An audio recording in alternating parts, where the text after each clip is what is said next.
私もやってきました。ゲームカンファレンス E3。 白記者おすすめの情報をクイックイ市場たっぷり挟みながらご紹介します。白が大好きボダラン2に新ダウンロードコンテンツが登場。次の作品へつながるストーリーを展開。Shiro's favorite game Borderlands 2 officially got a new DLC. The story leads to next game. ボダランのココ好きポイント。ボーダーランズ2ご存知じゃない方もいらっしゃるかもしれないんですが、本作はハック&スラッシュ、つまりハクスラにプレイされるタイプのゲームです。ハック切り刻むとスラッシュ叩き切るを組み合わせた言葉になっています。主に敵と戦って成長し、さらに強い敵と戦うというプレイスタイルのことを指しています。なので頭から終わりまで戦闘行為が目的となるゲーム様式を指しています。繰り返し多くの敵を殲滅する行為を楽しみとする白みたいなゲーマーさんが好きなんじゃないでしょうか。 RPG 皆さん馴染み深いと思うんですが、そもそもこのハクスラはロールプレイングゲームの用語としてもともとは使われていました。そして本作はオートエイムなんです。構えれば白ちゃんじゃないですよ。敵さんにピタリと照準が合うので初心者におすすめです。オートエイムが入ってたらつまらないよって方はオートエイム機能を切ることもできます。 FPS やったことないよって方は恐れずにボダランから始めてみてはいかがでしょうか。そしてカートゥーン調のキャラクターと一人も正常な人間がいないというイカれた世界観がそこにはあります。普通じゃなくていいんだって白に教えてくれました。タイニーティナちゃんというキャラクターがとにかく大好きです。ディスオナードを開発したスタジオが新作を出します。New game is coming from the developer of Dishonored。 ディスオナードのココ好きポイント。何をもって復讐とするかはプレイヤー次第なんです。白は本作を通して復讐の定義を勉強させてもらいましたね。敵をキルするとカオス度っていう隠しパラメーターが上がるんですよ。それで相手の行動も変わってきます。基本的にゲーム自体は暗殺とか復讐がメインのゲームではあるんですけど、任務ごとにいろいろやりようがあるんですね。暗殺対象を炭鉱送りにするとか、別の人物に拉致させるとか、逮捕させるとか、いわゆる誰もキルしないで進行するプレイも可能なので、いろんな攻略法があります。そしてスゴスゴ能力の数々ですね。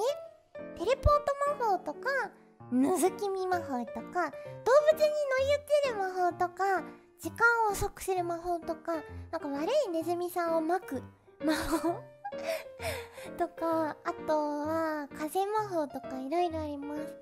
自由度高いし、マップも高低差って楽しいし、超楽しいです。ゲームオブスローン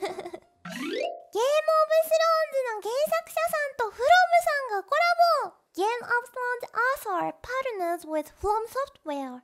ゲームオブスローンズのネタバレ避けつつココ好きポイントとしては、誰も信用できない。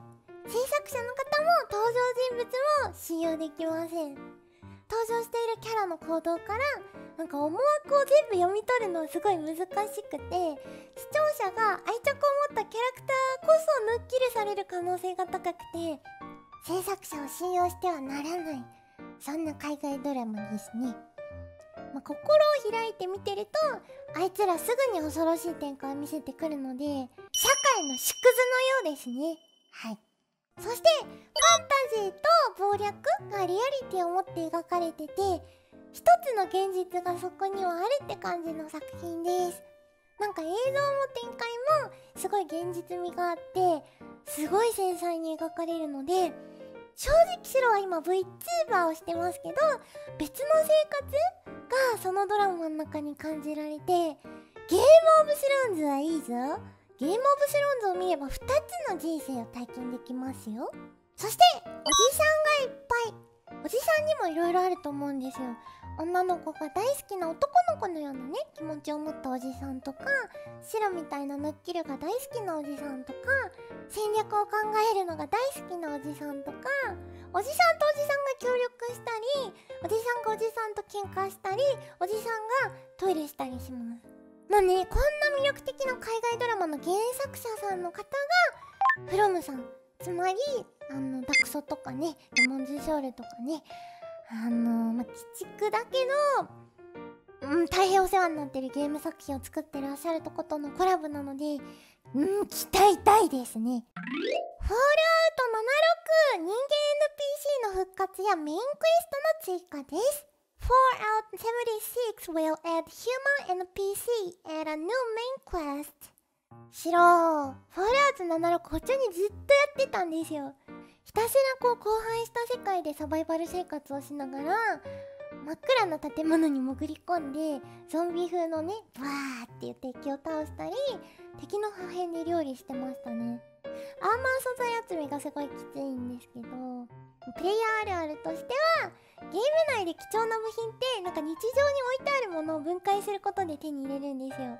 なんで白普通に生活しててバインダーとか時計を見るとバラしたくなっちゃいますネジとかバネとかパーツに感謝したくなる作品です。ドゥームに新作が登場？